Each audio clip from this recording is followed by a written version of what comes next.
Across the country, about 40% of all grade 1 learners will leave the schooling system before finishing grade 12. The Zero Dropout campaign is a national campaign with the goal of halving the rate of dropout by 2030. The latest data suggesting that learners from approximately 10% of households not returned to school. The vast majority of children still only going to school every second day or every second week, which means that they're missing out on a huge amount of teaching time. When we have disruptions to education like this, what happens to children? Some estimates suggest that around 300,000 young people left the schooling system each year. Now, the COVID-19 school closures, together with the economic shocks of lockdown, have amplified the disruptions that typically lead to dropout. A lot of learners were already struggling with their literacy skills. And what's going to happen is that they're more likely to fail because they have not been engaged for enough time in terms of the curriculum. And so once they start failing and they're repeating grades, they start to get demotivated and eventually they disengage from the schooling system, and then they're more likely to drop out. A dropout is often thought of as someone who is lazy or irresponsible and has no interest in school anyway. That is not what we have found. Dropout has been something that has been normalized to such an extent that it's easy to cover it up with a pass rate and not to look at how many learners have actually started school and completed school. Perhaps now, more than ever before, dropout is top of mind and it's being counted. It's being registered as a serious concern, and there are concerted efforts to re-engage learners. How do you get teachers to become more interested and more observant to what's happening? And also, once somebody's dropped out, how do you get them back in again? Many of our partners have found that going to find a learner, finding out what is the issue, what is the problem, and working with learners to re-engage them back into the school system is a process that can occur, but it takes a longer period of time. So investing our energy in when the learner is in front of us, are we doing everything we can to connect with them, to ensure that we are responding to their individual needs? What is it that we need to do together to have a coordinated national response to preventing dropout in our country?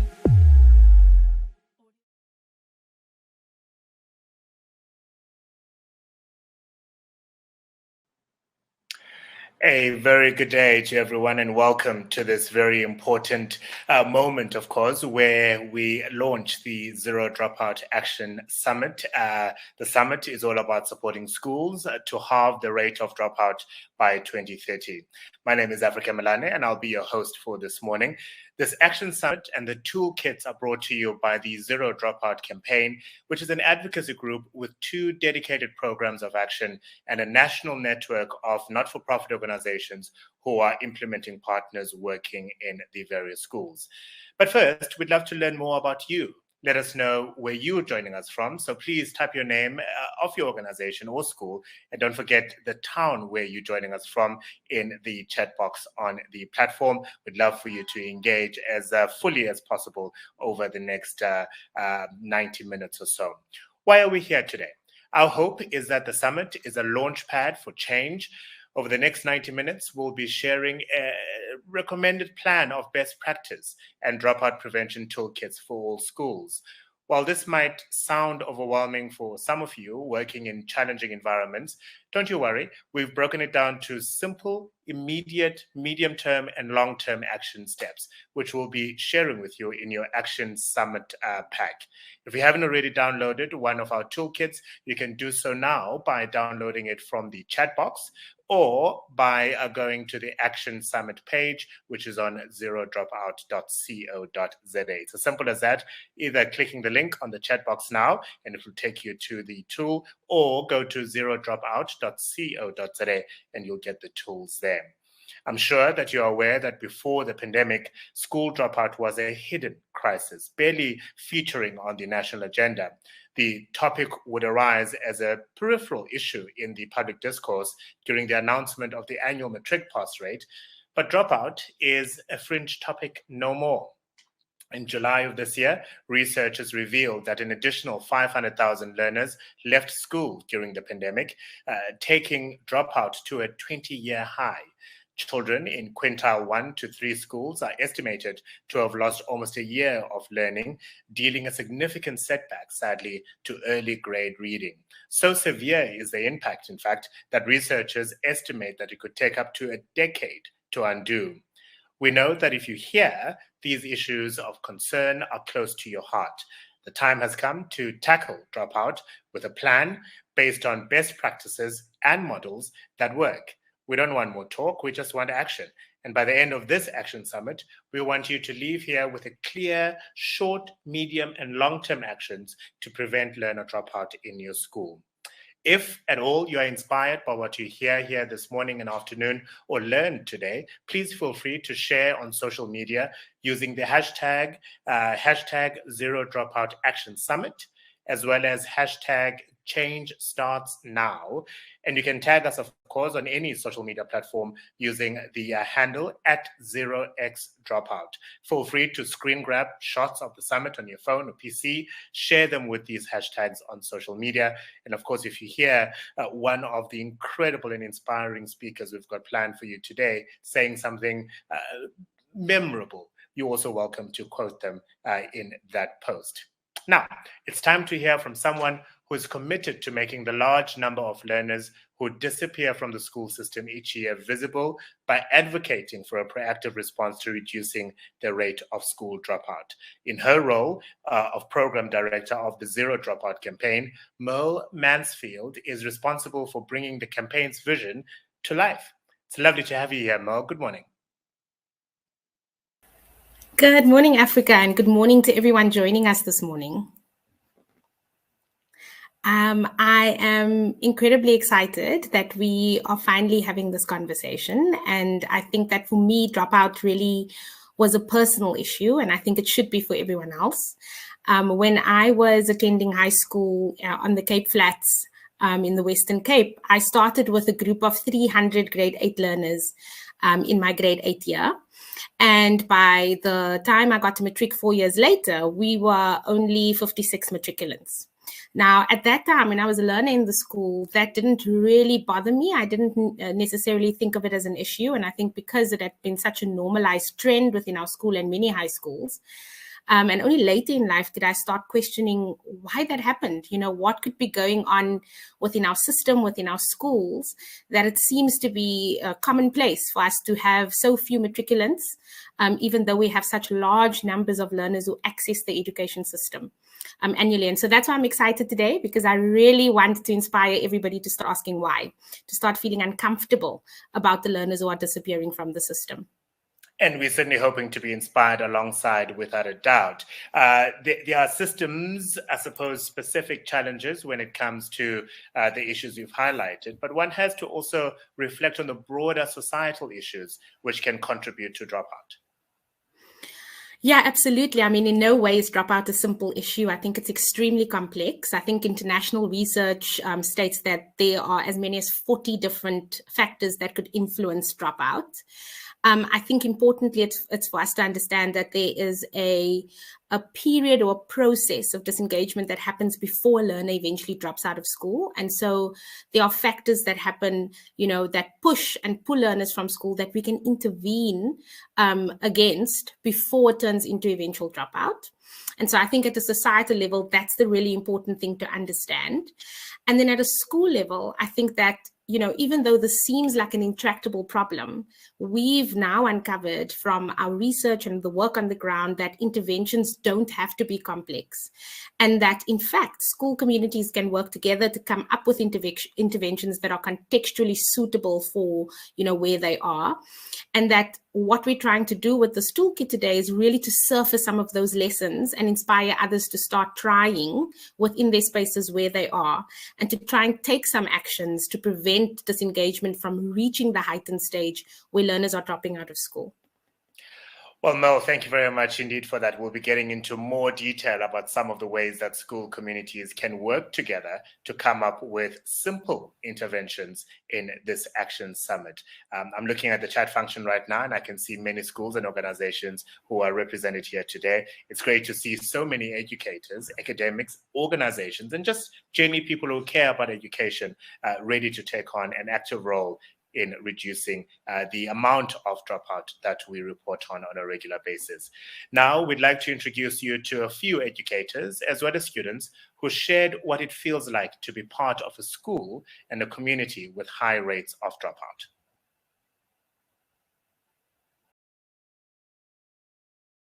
I am Ms. Nofundo Kambule. I am teaching at Khayelitsha High School in Umbumbulu. Hi, my name is Lokhati Gracious Makhaiti. I am studying civil engineering technology at the University of Johannesburg. My name is Mokgotsi Solomon Matakala, and I have launched the campaign called #Dropouts Must Fall.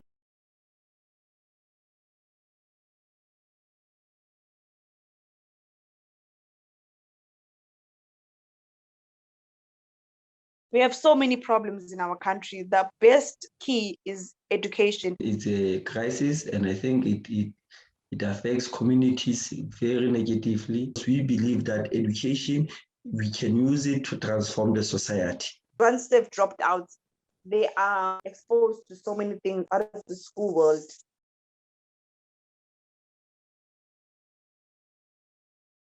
We need awareness campaigns to ensure that people are aware of the issue. In most cases, it's emotional problems where they just need a shoulder to cry on, you know. Our struggles often, they have the tendency to leave us caged. But when the champion teacher comes into our life, they make sure that they give us the key to open the cage. I believe in working on the ground with the children and with the parents so that we come up with strategies on how we can reduce the dropout rate, because their ideas are most important and they can play a vital role in ensuring that we reduce the dropout rate.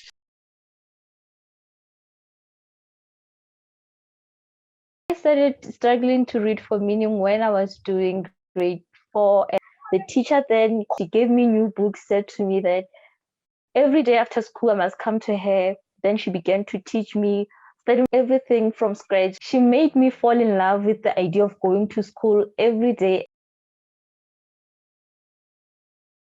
So the things that made my job very hard, it was just absenteeism and large numbers. Since absenteeism is a big problem, I introduced a bring a medical certificate kind of thing. And ever since that, the absenteeism rate has dropped. Dropout is a national crisis. So we believe that we should involve the parents so that they act first, organizations after, and then we involve the Department of Education. The aim is to educate all the learners of our country. I believe that that teacher would come in their lives and make them see that they are powerful beyond measure and there's more that they can do only if they allow that teacher to be in their lives.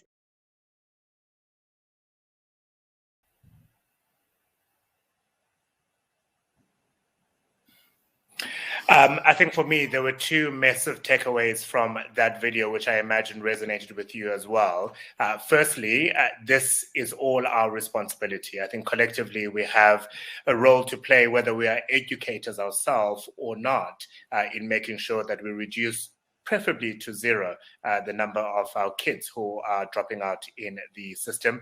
And secondly, it's about getting that champion teacher sometimes. It could be a parent, it could be a caregiver who's going to help you unlock that cage so that you can enjoy the freedom, I suppose, that comes with a good quality education. How many of you felt like many of the educators that you saw in that video? If you aren't an educator, how many of you have heard stories like this before and wondered what you can do? If any of it resonates with you, just type yes in the chat if you feel that way, so that we can just see how many of us are resonating with that. It seems to many of us are obviously going to be impacted with this. And now that we've framed the experience in many school communities, we want to share some interventions that the Zero Dropout campaign, through its implementing partners, have been doing to reduce the dropout that you could explore for your school in this next video.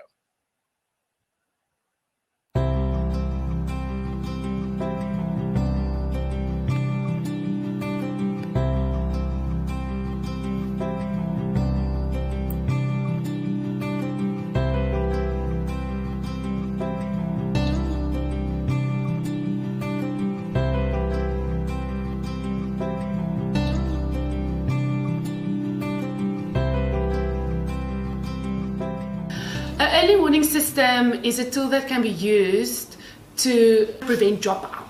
It takes a lot less resources to prevent a child dropping out than actually to reintegrate them back into school. This tool was created to look at some of the early warning risk factors for when children were dropping out of school. So it's basically a robot system that we're working with. So with red being the most high-risk children. So the higher the score, the more possible it is that this child is in the red category. This community is a hotspot for gangsterism, so it's dangerous outside because of the unemployment rate in this community, drug abuse, alcohol abuse, yes, a lack of motivation of learners and also parents. Poverty is a main problem here in the community. Our teachers we can't give everything all the time, but Kula can also add that extra education and values for learners at school. So there's a better life for the child at the end, and there's hope for the child. If we don't work close, then I can see many dropouts. En so het ons begin werk met die kindertjies en die kinders het in my hart en begin te kruip en sy het ek het begin te dieper kyk. Ek kyk nie net voor nie, maar ek kyk die storie agter die storie. Die kind kan miskien nie lees nie. Die kind kan nie skryf nie. Dan is daai die probleem eintlik. Of hy kan kry nie liefde nie. Verstaan, liefde is baie belangrik vir 'n kind. An early warning system tool has really helped us within Kula to inform our decisions as to what kind of services the learners that we work with need.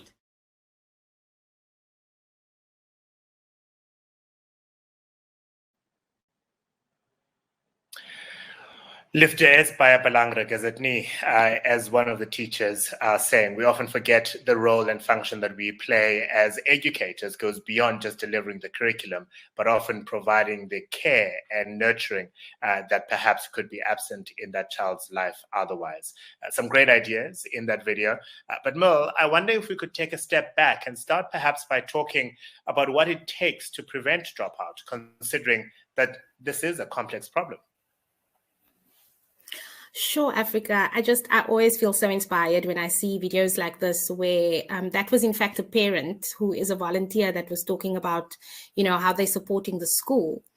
And I think firstly it starts with us shifting our perception that dropout is normal. And I think really to see children as not lazy, naughty, uninterested or disinterested in school, because they are not, and to understand that we're needing to respond to what they need. And I know that this can feel overwhelming, and I think the useful thing about it too, like an early warning system, just allows us to look at learners at a very individual level and to understand what are the key things that we need to respond to. And then second to that, to respond to those needs. Now, I know currently many, schools and teachers I talk to would say it's really difficult to respond because there are so many needs and there aren't enough resources. And I think what's really exciting for me about this toolkit is that we're talking about how to crowd in support services, how to institutionalize support services. We've seen with the organizations we've been working with and the schools that have been so innovative in finding ways to really build in support in a classroom, to capacitate teachers, to bring in volunteers and surrounding services within communities and build the bridges between schools and communities and make them stronger. That's really helped to keep learners, help learners keep their grip on schooling. I think one of the things we can also really talk about is one of our implementing partners who, were doing at-home learning during the pandemic. So learners weren't able to access school, and many of them didn't have devices or data to be able to connect via virtual connection. And so there was some at-home learning programming going where learners were learning on street corners, for example, but having some services facilitated to them through, a volunteer or an intern that's being supported by an organization. We also saw some of that happening in using feature phones in very rural areas in KZN, where learners stayed connected to some group or form of learning through peer support groups, homework support, and even psychosocial check-in just in the morning to check, are you up? Are you out of bed? Have you managed to read something today? Have you finished, the assigned tasks for the day? Do you need help with something? And really creating space for learners within the crisis to still have a moment for themselves. And so I think it starts with our shift into how we're perceiving young people, really understanding what the level of the need is, the learner's level of need, and then finding ways to support them and institutionalizing that support. Many participating in this Action Summit will think, well, that needs resources, that needs time, that needs a whole long list of things. And what we're presenting today with the tools and the toolkit is that you can contextualize it obviously to your needs in a schooling environment, but most importantly, to whatever resources are available to you. Absolutely. And I think we've shown now over the past 4 years with these organizations that's been working in different school spaces, which are very differently resourced and some of them very strained in resources, how working innovatively has helped. For example, when we're talking about, going to look for learners who are absent, finding community members who are volunteering to do that and helping teachers to go knock on doors and ascertaining reasons for why children haven't come back to school. If we're thinking about schools in one community sharing resources, one school might have a sports field, one school might not. And they are neighboring schools, really strengthening even relationship between schools within a particular community to share resources amongst each other, to create enrichment opportunities for all the learners within that community. I think that there's been some really innovative things that we've seen come through. And the toolkit really talks about how we maximize that kind of strengthening support and building these safety nets around children in a very intentional way.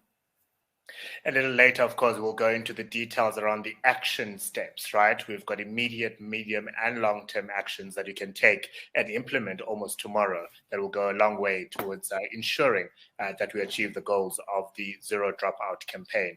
Mel, thank you very much. Mel Mansfield is the program director, of course, for the campaign. Now it's time to introduce our panel of experts who will be joining the conversation on how to create enabling environments for dropout prevention. We start with Micah Lynn, who is the Chief Child Protection for UNICEF in South Africa. Her work in advocating for vulnerable learners in Southern Africa highlights the relationship between learner well-being as well as education outcomes. She demonstrates how disruptions in households and communities can affect a learner's grip on schooling. And she has worked with UNICEF for more than 18 years and holds the position of Chief of Child Protection for the organization in South Africa. Micah, it's lovely to have you here today. Thank you so much for having me. It's a great pleasure. It truly is a complex minefield that we're working with here, and yet there are solutions that we can explore, isn't it? Yeah, absolutely. There are many important solutions which we need to address at all levels as a collective responsibility. And I'm looking forward to giving you a bit more details in the next question. Thank you. In fact, let's jump straight into those details, Micah. Okay, so, what is very important is that we look at what the South Africa School Act provides for, as it does provide for a compulsory attendance by children until grade 9.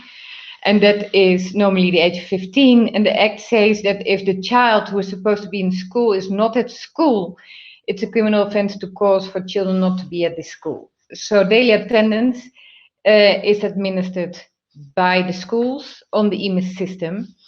And if children are not at school, the school will communicate that with the caregiver if a doctor's report hasn't been submitted.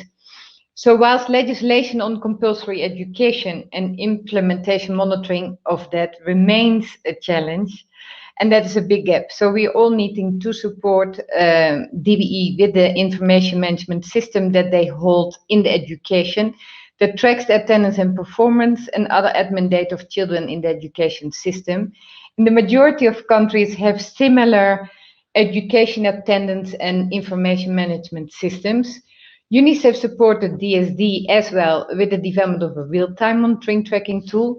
This allowed child and youth care workers in the field to monitor the well-being of children real-time and make a care and referral plan the moment that children are not well, and follow up with the caregiver to address the underlying causes that might prevent dropout or psychosocial issues, etc. And then the role of the workforce, child and youth care workers to keep an eye, like the peer support groups just mentioned, are extremely important to live in the life space of the most vulnerable children and understand what are the issues that need to be addressed for children to not drop out of school. So EMIS, real-time monitoring, tracking, and the workforce. Thank you. Apologies, my apologies. It has been my job to make sure that all the microphones are switched on. I was saying that if you have any questions for any of our panel members, of course, you can use the chat function to share those questions. It's lovely to note that when asked the question, that dropout is a complex problem that requires a whole of society approach. 100% of those people participating absolutely agreed with that sentiment. Rebecca saying lack of participation from parents is also one of the biggest contributing factors in school disengagement. George Chikono saying it's good to be here. I've been looking forward to this meeting. George, it's lovely to have you here, and all of the other participants who are joining us today. To introduce you now to the next panelist, Lynn van der Elst is bringing with her more than 40 years of education development experience to the Department of Basic Education's portfolio on learner care and support. Her role in assisting the department's mainstreaming of care and support across the education system is integral to shaping a national response to dropout. She's also the co-founder and former CEO of MIET Africa, which is an NGO committed to improving the lives of children and young people across SADC, the region, through quality education. She also is the portfolio lead for care and support for teaching and learning investment, which is with the National Education Collaboration Trust. Lynn, I can't wait to hear what your contribution to this important conversation is going to be. Good morning. Morning, Africa, and morning to everybody. I must say I'm really honored and truly thrilled to be part of this summit.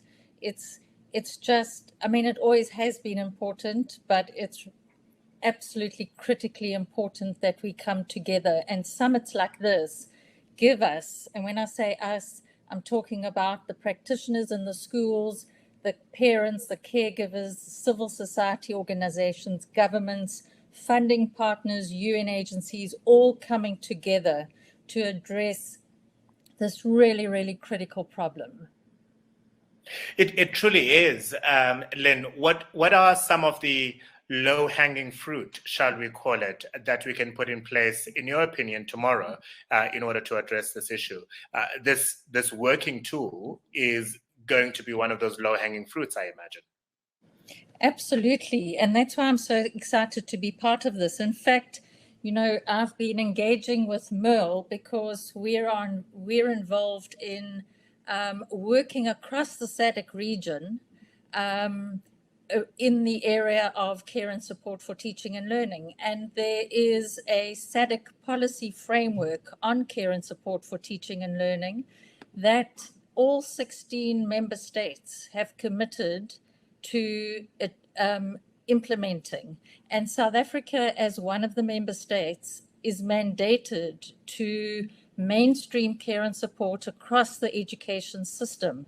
And that means from policy all the way down to schools. And I think for me, the focus needs to be on schools. And that's why I really am excited about the Zero Dropout campaign, and in particular, the tools that they've developed, because they are practical tools that teachers, parents, school management teams, school governing bodies, and learners themselves can actually engage with and use to make a difference tomorrow. No, for sure. Let me pose Chantal's question to you. Chantal Kilberto on the chat function saying unemployment due to COVID restrictions is also a contributing factor. I'd indicated to Merle that many of the educators, the parents, those who care about our children's education will tell us that, well, we don't have the resources to make this possible. That can't be the answer, surely. No, you know, I'm going to share with you an example of that it's not about funding and it's not about resources. And unfortunately, the example I'm going to share you is not a South African one. It's actually in one of our neighboring countries, Malawi, where actually there's greater poverty than in South Africa as a whole. But I spent a week in a community, a rural, impoverished community in Malawi not so long ago. And what I saw there was zero dropout from the school that served that community. And when after a week of living in that community, I reflected on why it was working, school was working, was that everyone was aligned, was in tune, had a common vision for the children of that community. And that included the children themselves. So you had leadership, you had different stakeholders playing their role, knowing their role, being affirmed, being respected for their roles. And for me, that coming together, and I think that's what we heard Merle and we've heard coming out in the videos, that there's no one person, agency, organization, or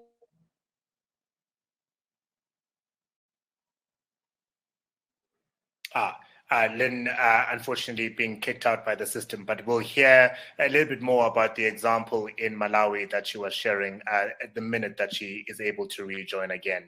Our third and final panelist is Nombumelelo Mohoshwane, who joins the panel. Her recent work has brought the learners' attendance concerns into sharp focus with hard facts and figures that show the impact of the pandemic on education in South Africa. The evidence-based approach from NITS CRAM reveals the damage caused by disruptions to schooling, particularly to early grade reading. She's also part of the unit responsible for system monitoring and research on the effectiveness of education interventions within the Department of Basic Education. Bumi, I'm sure you are unbelievably excited that we are launching this tool today. Afternoon, everyone. Well, I have a minute, still morning, everyone. I am, very happy to be part of this panel. I'm especially thrilled that we're having a comprehensive discussion that disaggregates the responsibility at different system levels. So what is the national department responsible for? The legislative framework that was cited earlier, what can communities do? And I'm also excited that we're thinking comprehensively because different children in different age categories are affected by different things. And that's what you work with as a researcher within the Department of Basic Education, right?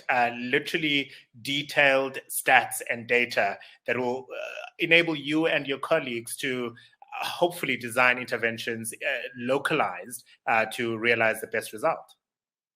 Indeed. So I think what we especially value in general is good data. And like you mentioned, different levels of disaggregation are important to allow us to respond effectively. So I'd say we need good data to track and monitor the system in general, from administrative data, like how old are the children that are enrolling in schools, how often are they in schools, are they attending? And then you also need to be collecting outcome data though.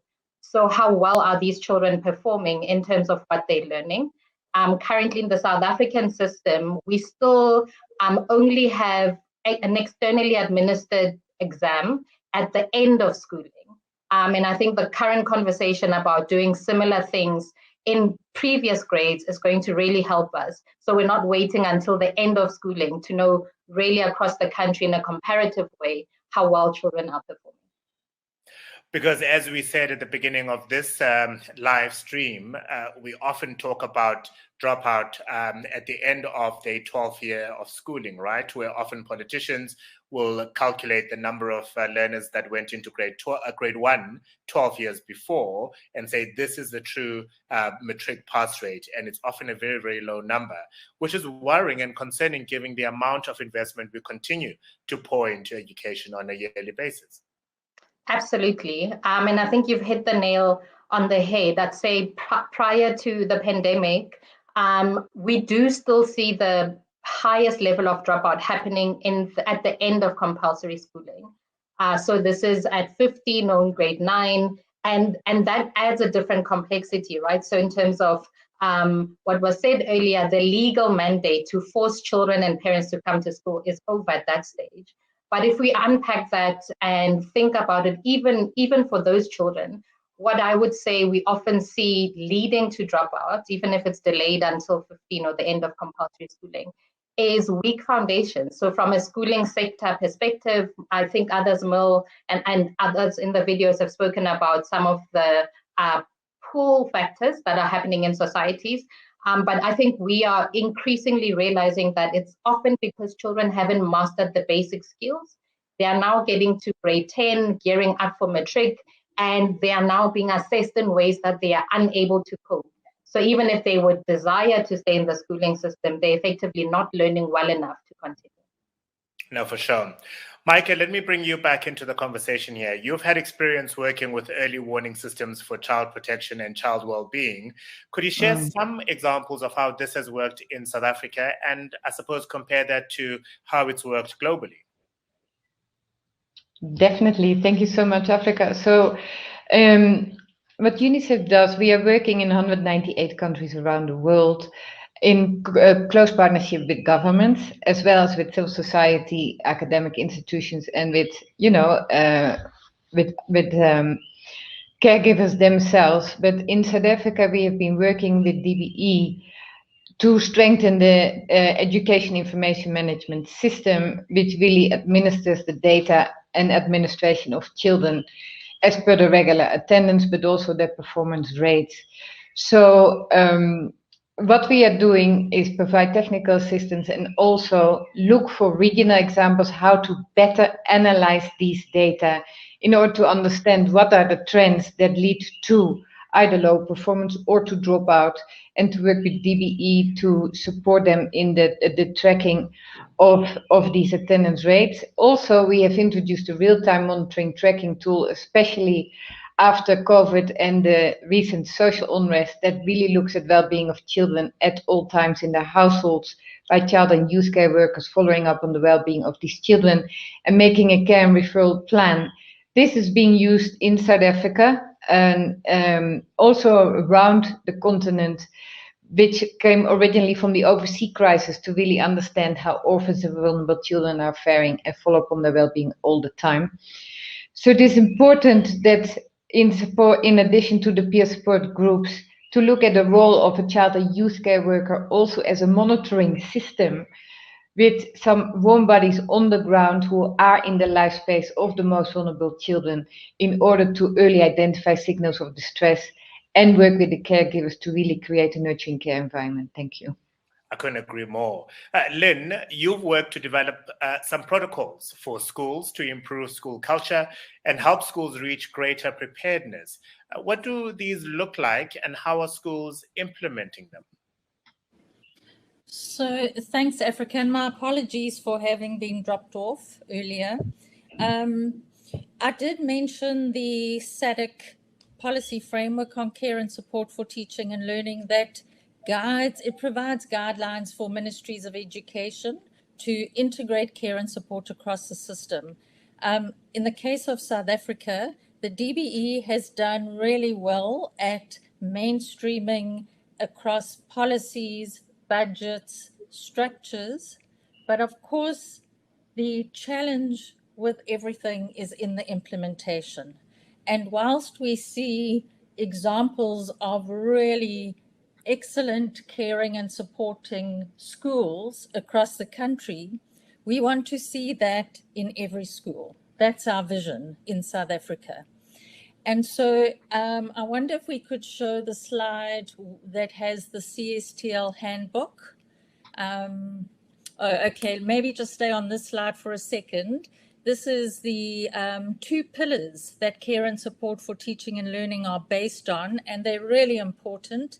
One is the system strengthening, and that is what I was talking about: government, policies, budgets, strategy. So for example, the DBE has a branch dedicated to care and support, headed by Dr. Granville Whittle.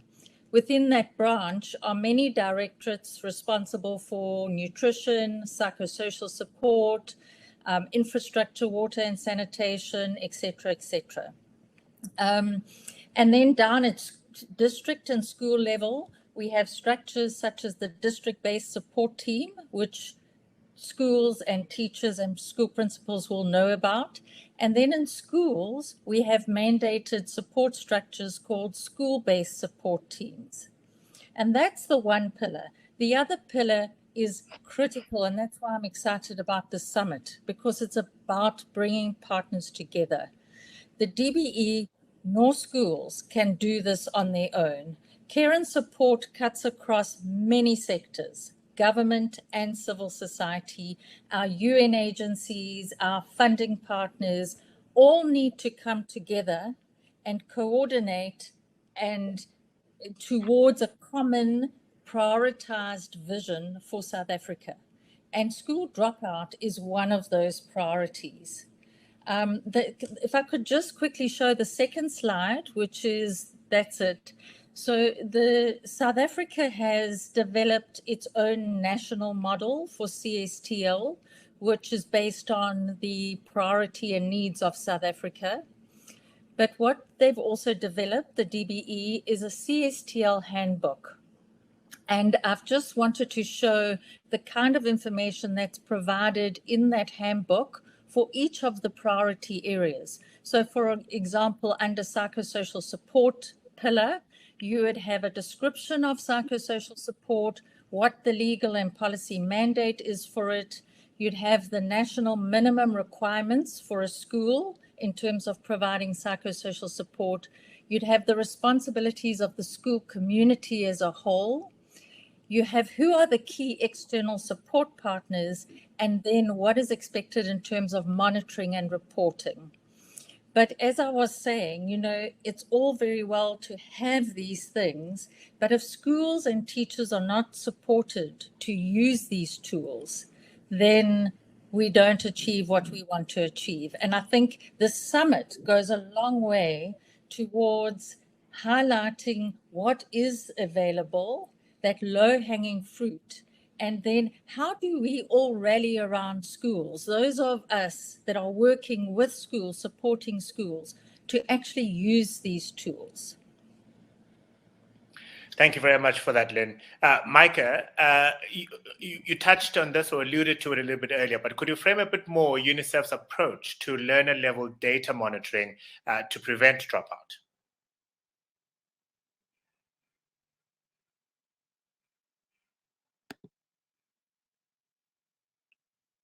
So to come on top of what Lynn has just said, UNICEF is working closely with the Department of Education in strengthening the data information and collection systems. And that is mainly EMIS as well as the school administration management system, a subsystem of EMIS. So it is important that we provide not only the support to make sure that these systems are working, but especially that the data are analyzed in order to know what needs to be done to prevent early signals of distress from becoming worse and ultimately leading to school dropout. So we are working closely, Africa, with the department on the implementation of the CSTL framework. And we are very excited about this conference and in continuing our support to DBE at all levels to make sure that there is a complete nurturing care framework at all levels implemented, led by DBE, but with a solid information management system that is used, updated and maintained and analyzed in order for us to know how to use data to create improved actions. We've often heard about the ABCs of dropout, the academic performance, the behavioral issues, the chronic absenteeism. Why, in your opinion, are these important? That's still for you, Micah.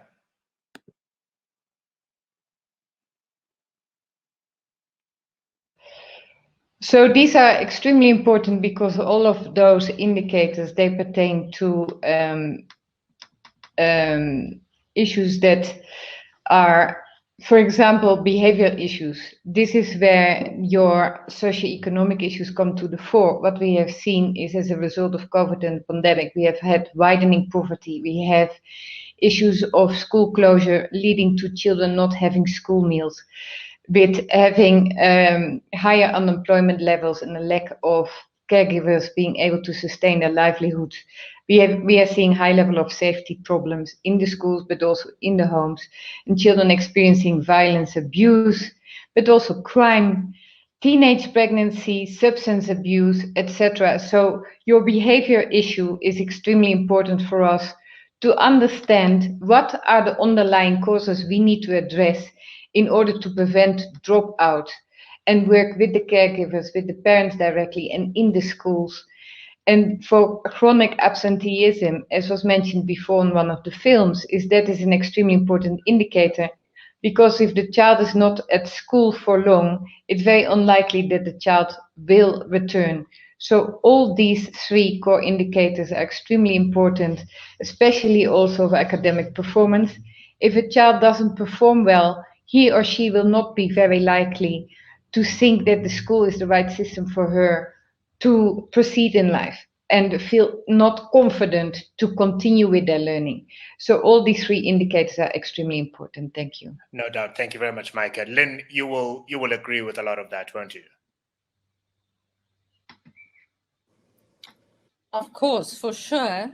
I definitely agree with all of the points Micah made, but I'd like to maybe just come in with something that I believe is really important, and it's linked to what Nompumelelo said about what the data has shown in terms of dropout actually being largely because of lack of foundations, learning foundations. And for me, I think, coming from being a teacher in a classroom, if learning is not interesting and it's not relevant to the learner and it's not fun or exciting, we see learners dropping out, not physically, but dropping out because they're bored, they don't see the point. We hear young people saying, what's the point? Why are we learning this? So I also think that we need to look at how is our curriculum and how it is being delivered, does it suit the children of the 21st century? And we know our young people, even the youngest children, have access to exciting things going on around them through social media, through access to other media.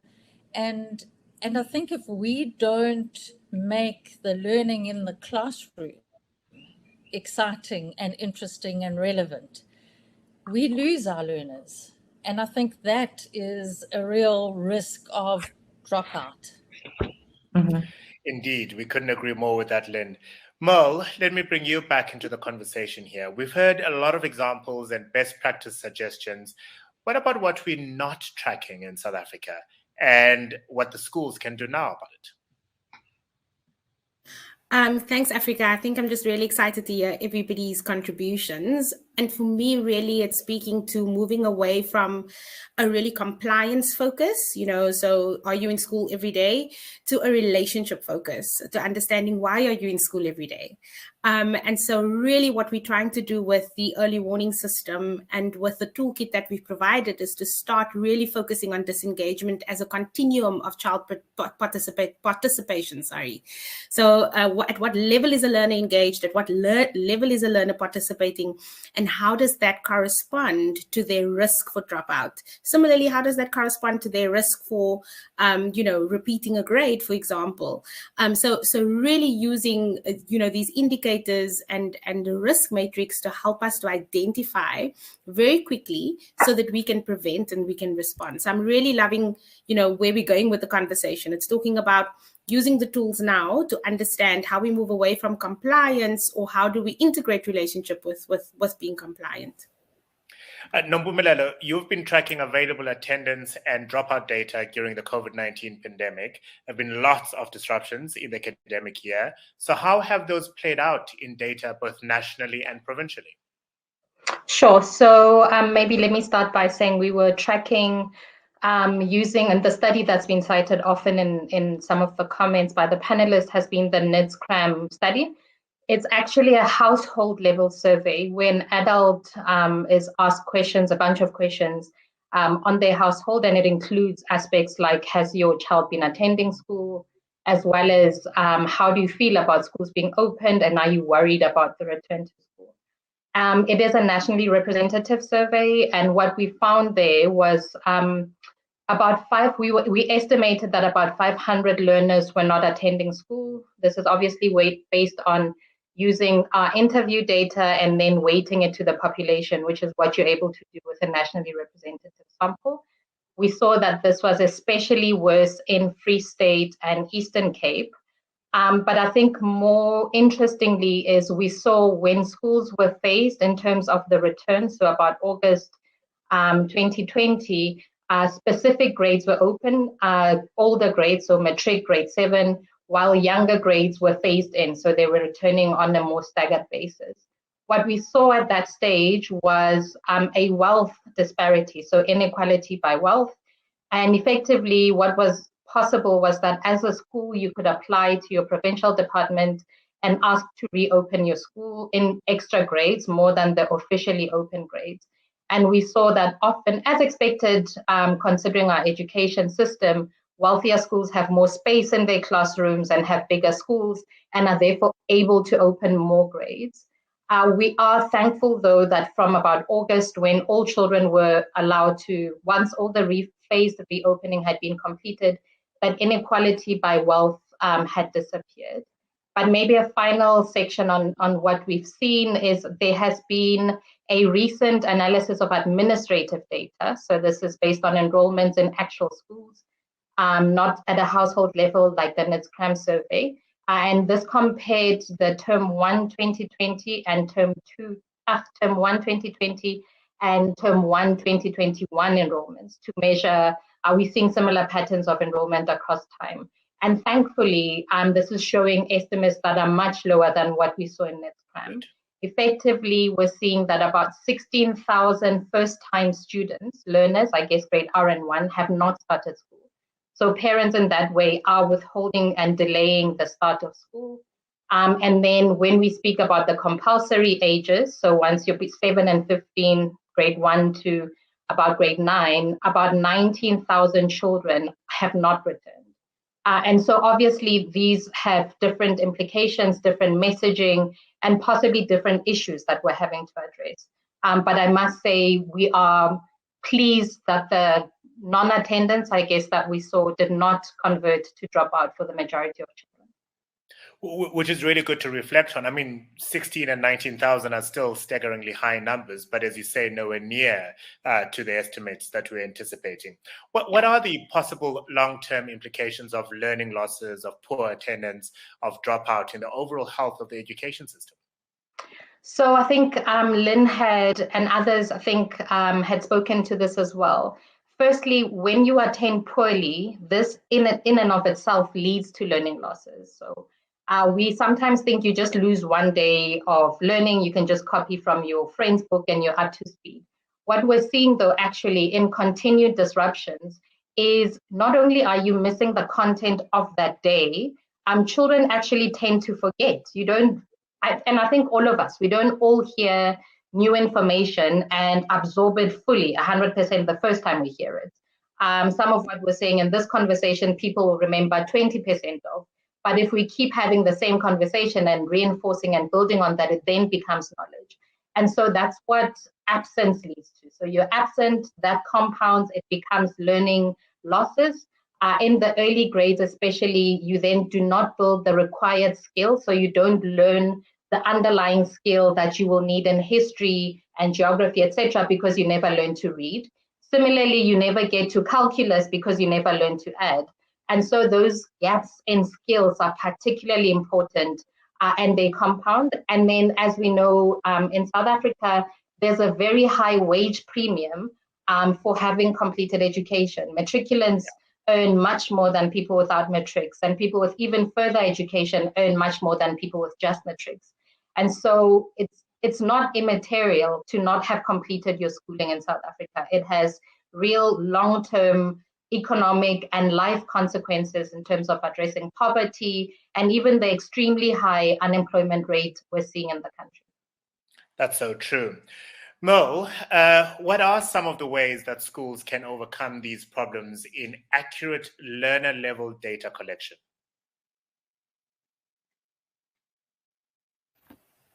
So I think that one of the important things are for us to start valuing the data collection to not only inform decision-making at a high level, but also to inform our school responses. I think that for a long time, we've been trying to really institutionalize using data from a district level to have conversations with schools about, what it is that they could do and what trends we are seeing. So I think we're really wanting to see more of that in South Africa. It's super exciting when NITSCRAM was doing this work and people were all tuning in to learn about what's happening across the country, how are households responding. And I think very similarly, if we are starting to look at data in the same way within our schools, where we're starting to identify why are these three indicators important? So yes, we are not just tracking attendance, we're also tracking how learners are behaving within the classroom. What does disengagement look like? What does disruption look like in terms of a behavior? What does chronic absenteeism look like?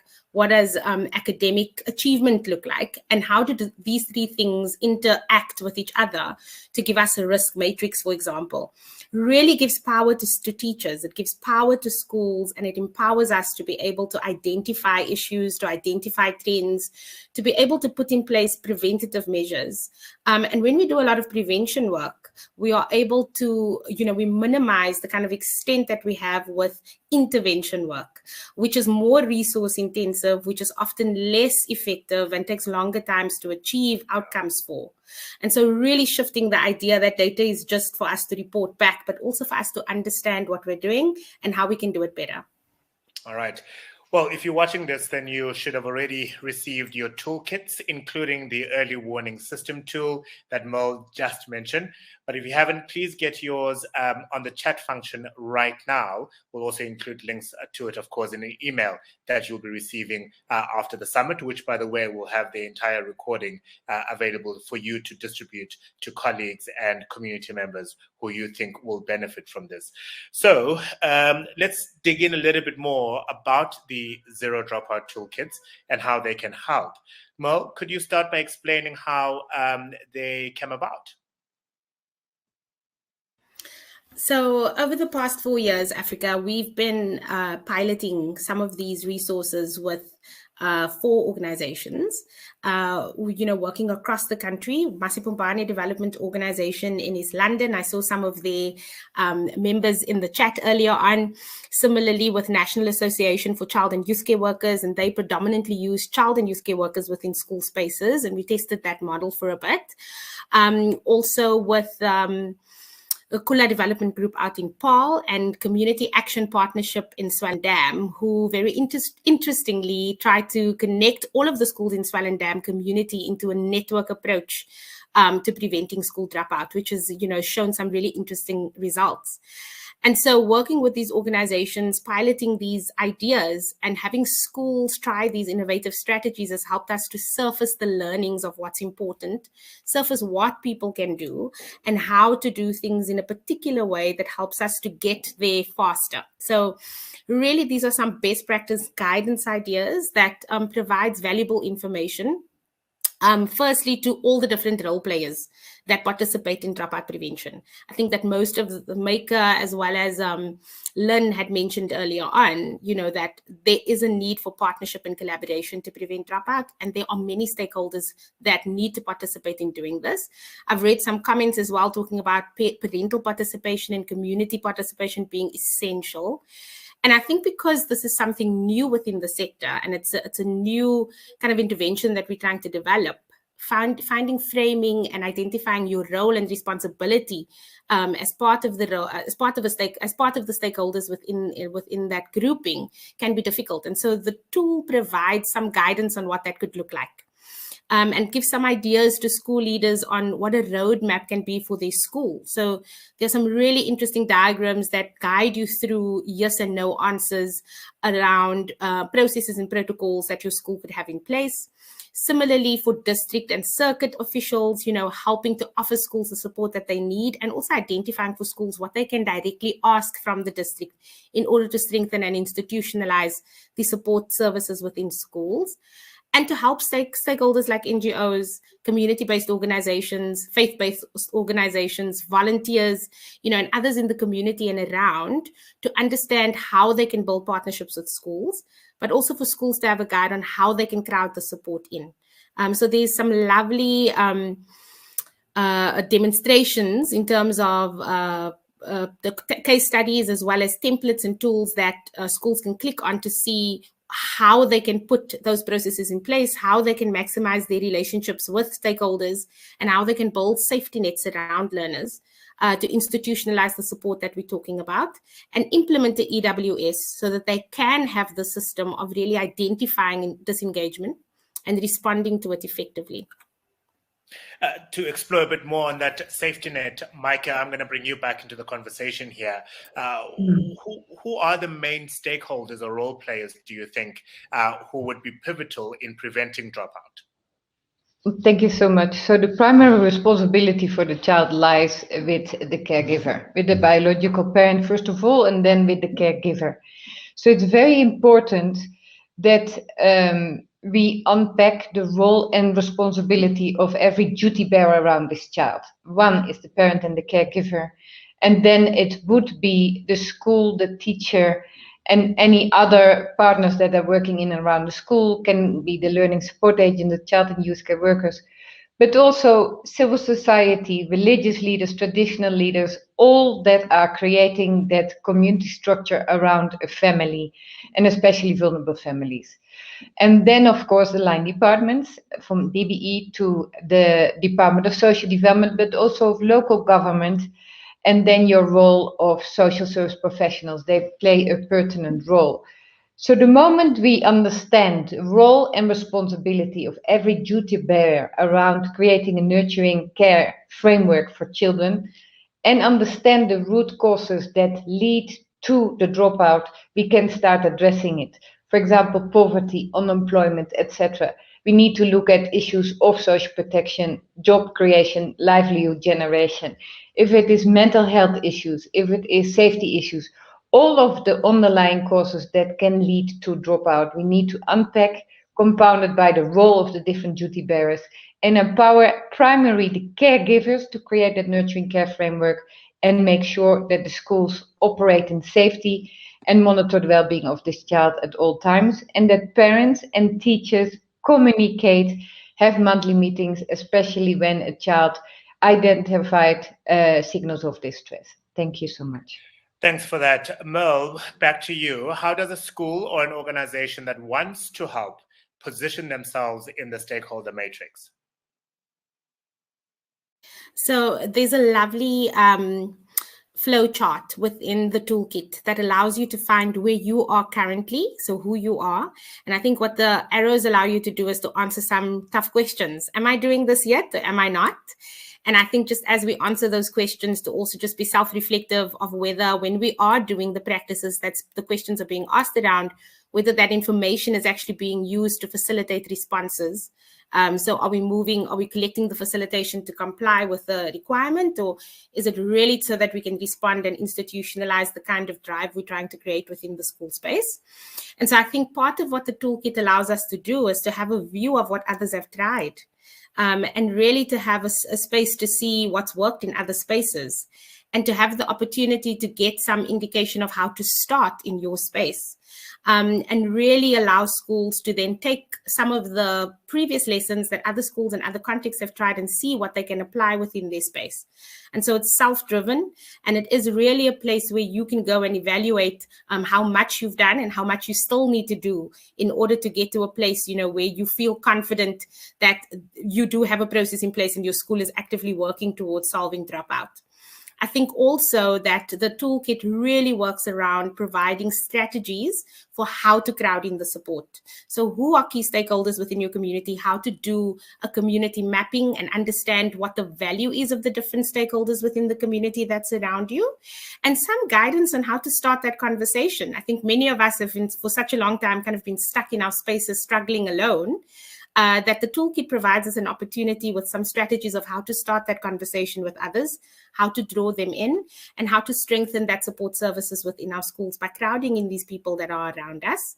So helping us to identify that quite easily or quite quickly. And so really for me, there's this important positive thing that this toolkit can unearth for all of us in showing the potential and the, energy that you can bring in your space to doing something. And that's been really crucial in what many of the organizations and schools that have been part of the pilot have done over the past 4 years. Lynn, how do we then harness that energy? We've identified the role players. We have a sense of what needs to be done. How do we encourage and facilitate collaboration that is going to be essential for us to succeed? So, Africa, if you don't mind, I really, a message that I would like to give is creating a CSTL school or a school that provides a caring and supportive teaching and learning environment is not too difficult. We mustn't overcomplicate things.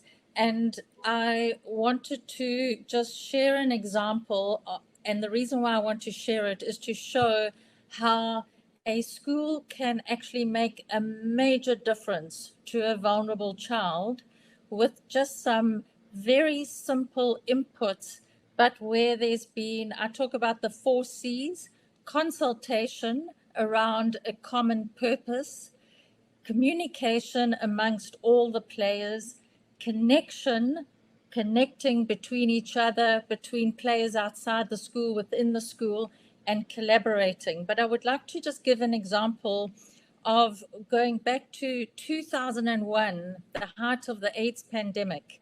And when I was still with MIET Africa, we worked in the Eastern Cape, and I want to just share an example of a school. At that time, we were working with schools to develop caring and supportive learning environments. And it literally was helping the school establish a school-based support team, capacity building for that school-based support team that included parents, community members, and teachers, training of teachers in identification, assessment, and referral processes, and having a culture of care in that school.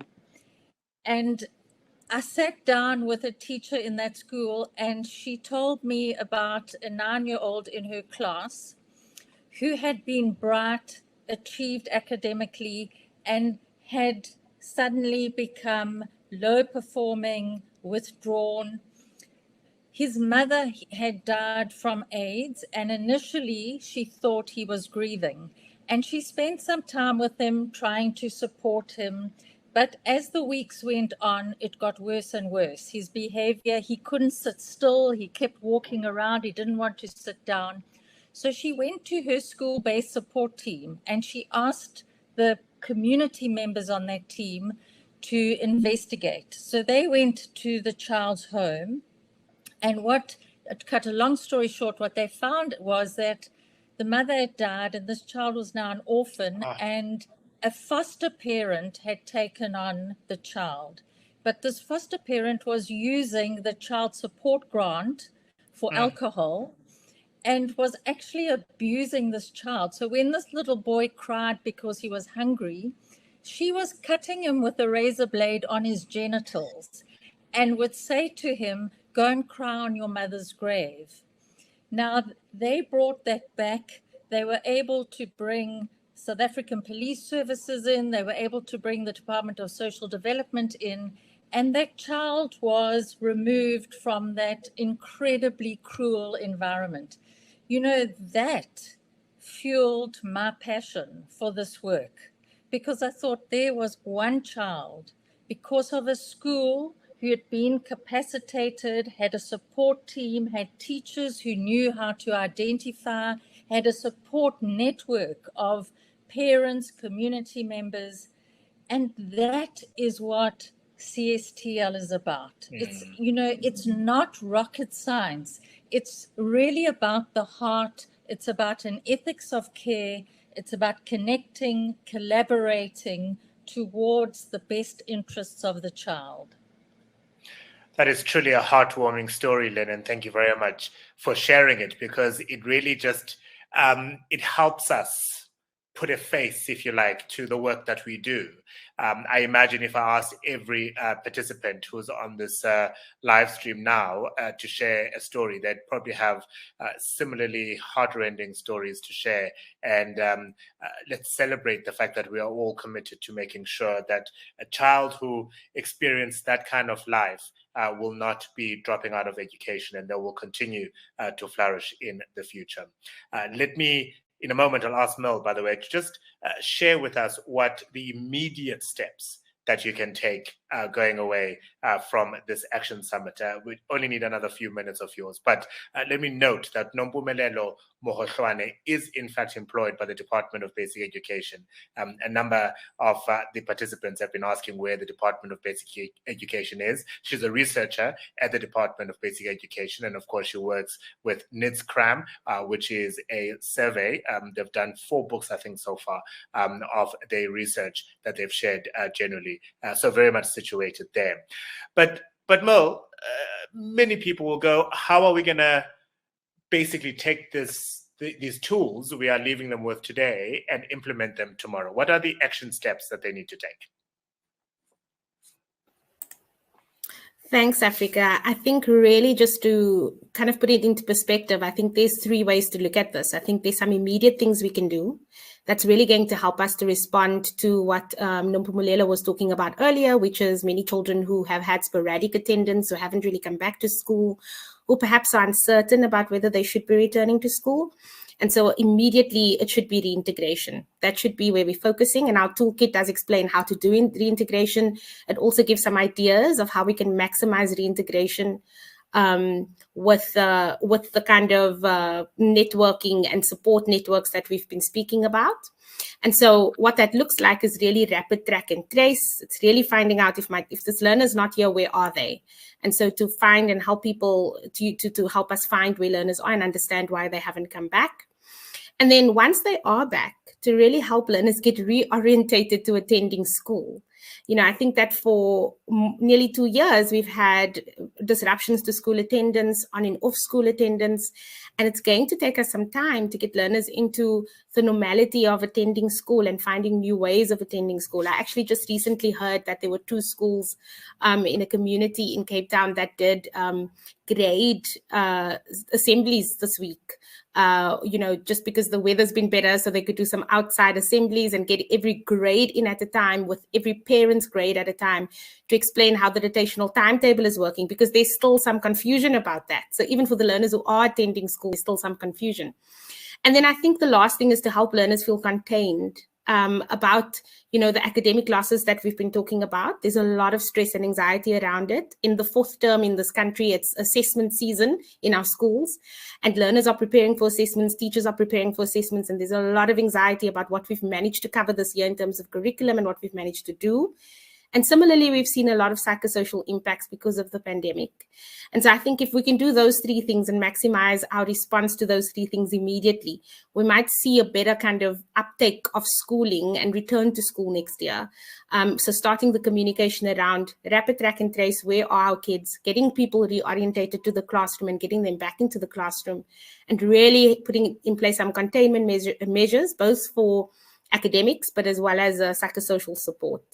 And then in the medium term, I think the toolkits allow us an opportunity to take a breath and to see what's happened and how we need to do it, and to put in place some plans for next year. How are we going to start doing the things that the toolkit is suggesting? And how could we perhaps adopt some of the strategies that are being suggested in there for our school lives in the medium term? So really just ensuring that we are managing our tracking and our data tracking properly, that we have started thinking about our network of support and how we're building that around our schools. Lynn just mentioned the school-based support teams. I think that we've had great examples of school-based support teams functioning really well. And we've put those lessons into the toolkit: how to structure a school-based support team, how to run a school-based support team meeting, how to do referrals effectively. You know, so really to strengthen that kind of formal structures that are mandated within our schools. And then to get our school contact details and administrative data up to date. We saw that at the start of the pandemic in 2020, that there were a number of schools that didn't have contact details that were accurate for learners.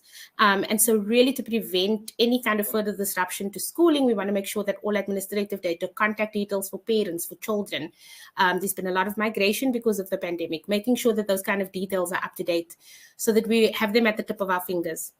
And then in the long term, we're hoping that, with the adoption of the early warning tool system, making sure that we can predict when learner disengagement is getting to spike or getting heightened so that we can respond early on.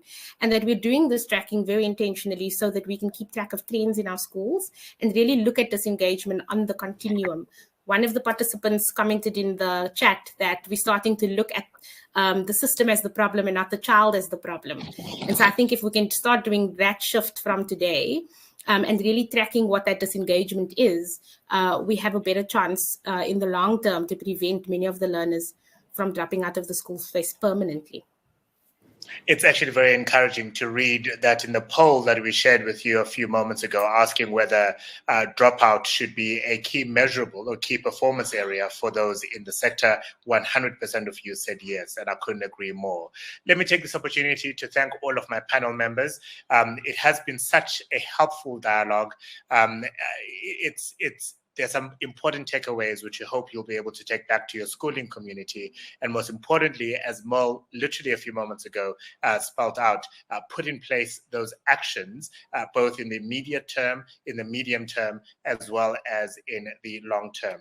So to Mal Mansfield, who is the Program Director of the Zero Dropout campaign, thank you very much for your insights. Lynn van der Elst, who is the Care and Support for Teaching and Learning Investment Portfolio Lead at the National Education Collaboration Trust. Thank you for your time this afternoon. And to Micah Lynn, who is the Chief Child Protection for UNICEF in Southern Africa. And of course, Nompumelelo Mohoshwane, who is a researcher with the Department of Basic Education. You all have just been incredible in your input today. Thank you as a participant for joining us this afternoon. It indicates to us that we have a committed community of people who want to make sure that we realize zero dropout. It is all our responsibility to make sure that our kids, our children, our future generations are empowered with the tools that they will need to ensure a future that is bright and successful, not only for themselves and their communities, but for all of South Africa indeed.